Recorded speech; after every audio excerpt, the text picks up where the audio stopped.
Hi Leo, welcome po sa ating channel. Ito ang inyong daily Goodbye Tarot reading for January 26, 2025. Please be reminded kung naka-resonate kayo, comment down. Kung hindi kayo naka-resonate, ibigay niyo po sa iba sa channel reading po ito. This is for you Leo ngayong January 26, 2025.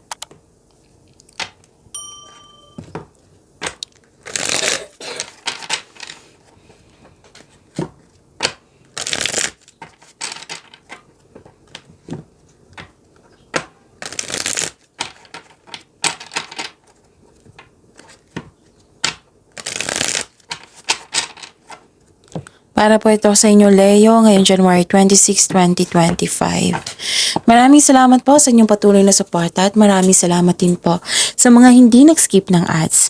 Gamitin ang reading na ito bilang gabay lamang. Sa mga hindi pa nag-subscribe, subscribe na po kayo at click bell notification para malaman nyo na may bago tayong video.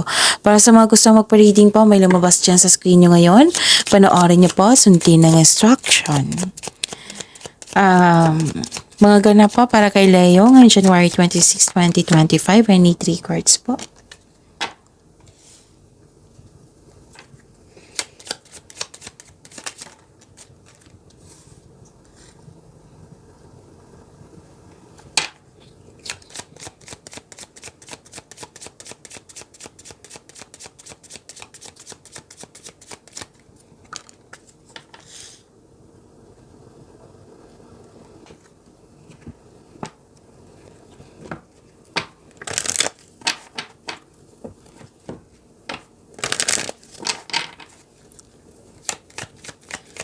Spirits Guide, mga mensahe po para kay Leo ngayong January 26, 2025. I need 2 cards po.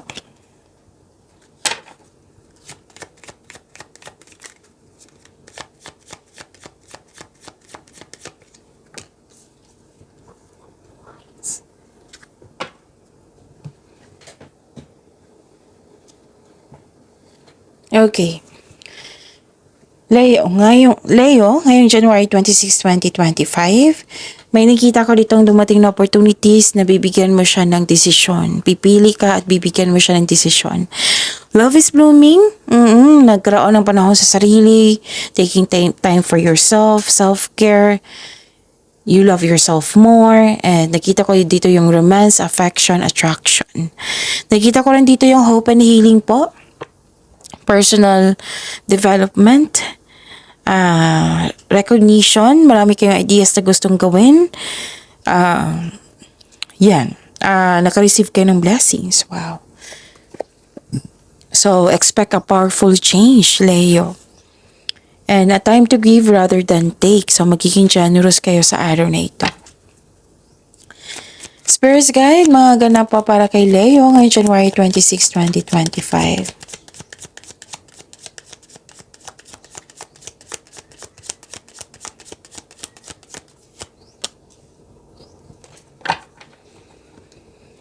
And the clarification of this card po.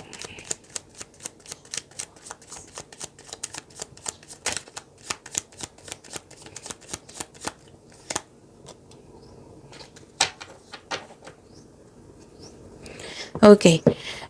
Kung may narinig kayong repeating message, like for example dito, at saka yung sunod-sunod na reading nyo, nung isang araw, like for example, last 4 days, sunod-sunod yung mensahe. Meaning to say, pinupush ng cards nyo yan. Kasi ang ilan sa inyo hindi pa binigyan ng atensyon, na kung maaari din po, bigyan nyo po ng solusyon at aksyon. So, kasi kung bibigyan mo ito ng solusyon or aksyon, magkakaroon siya ng changes. So, remember, Leo, at the end of the day, alam mo na ikaw lang taong may kakayahan at responsable na gumawa ng sarili mong katotohanan at kinabukasan. So, ano yung energy ni Leo?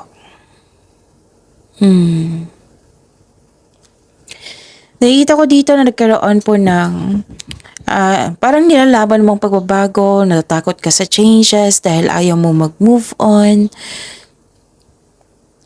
Gusto mong bumalik sa nakaraan. So, it might be na-stress kayo or nagkaroon ng anxiety. So, ending the situation means the opportunity is coming, a new beginning po. It might be uncomfortable kayo, pero this card tells you na let go and trust the universe and trust yourself. Nahirapan ka sa pagtanggap sa pagbabago. Nakita ko rin dito na nagkaroon po ng, at the end of the day, nagkaroon na ng direction, nagkaroon ng determination, concentration, perseverance, focus. So this card tells you na you should have a clear intention, mag-focus, magplano, a plan for action po. Mag-create kayo ng solid plan, konkretong plano po, para makagawa kayo ng desisyon. Kasi nag-clarify siya dito sa oracle cards nyo at dito rin sa tarot cards nyo, nagkagawa kayo ng desisyon. So, you need na maggawa ng konkretong plano para makagawa kayo ng desisyon. Yung best decision, best choices. And listen to your intuition also. To guide you to the next action. Kung hindi nyo alam kung paano mag-connect sa inyong intuition, i-search po sa Google on how to connect to your intuition kasi maraming paraan yan. Ang sabi ng card dito, you have success in the face of difficulty. And you are moving forward to the next level. So, yun.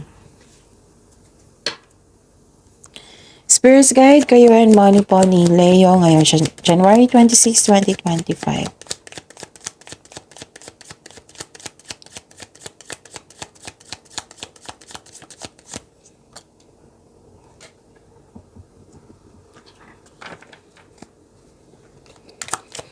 The clarification of this card po.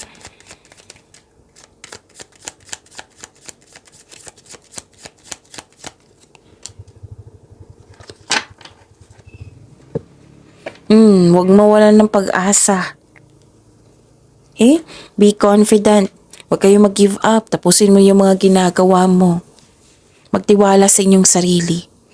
Ang sabi ng card niyo po dito, inspiration is on the way. Huwag kayo mag-give up. Your body and soul will heal, but that healing will take time. The advice ng card is be inspired, dreams do come true. Okay? Magtiwala po. Nakita ko naman dito yung togetherness and celebration. Yes, this is celebration. May ganap na celebration. Celebration, togetherness, may ganap na groupings or collaboration dyan sa trabaho mo or sa negosyo. Itong mga taong to ay buong suporta sa'yo. Magkakaroon kayo ng outing with your friends or company outing ito. And this is also means a stress reliever. So, you deserve this kind of situation na yung may celebration na kasi celebrating with good friends or family is what you need most right now. Spirits Guide, love life, self-love, partnership, and romance ni Leo ngayon, January 26, 2025. And the clarification of this card po. Maraming salamat po sa patuloy na tiwala at suporta sa ating channel. At maraming salamat din po sa mga hindi nag-skip ng ads. Nagkaroon ng healing. Dalawang card na mismo nagsabi dito. Pwede din hinahayaan mo ang sitwasyon na matapos. Ang remind ng card niyo po dito, ang sabi po ng card niyo dito, remind yourself na mag-let go at mag-move forward. Kasi kung kakapit ka sa nakaraan, yan yung pumipigil sa paglitaw ng isang bagong simula. So, parang nahihirapan ka sa pag-move forward dito na dahil sa pagbabago. Don't worry kasi itong pagbabago na ito, kasi may sabi dito, expect a powerful change. Okay? So, be ready. Huwag nyo daw ipagpaliban yung dumating na opportunity. Kasi itong opportunity na ito, magbibigay siya ng kaunlaran sa inyo. Kung bibigyan mo siya ng pag-focus, nakita ko dito na nagkaroon po ng may against sa traditional. Like, for example, tutol sa kasal, tutol sa pagkikipagrelasyon sa taong gusto mo, tutol sa pag-take mo ng board exam, tutol mo sa sa pag-take mo ng masteral, basta tradisyon, tutol. Hindi po daw kailangan magalit. Alamin nyo kung ano yung dahilan niya, kung bakit. Para maging beware kayo. Alam nyo kung anong dapat iwasan. Pag-imanin nyo po yung blessings na binigay sa inyo, Leo. See you tomorrow.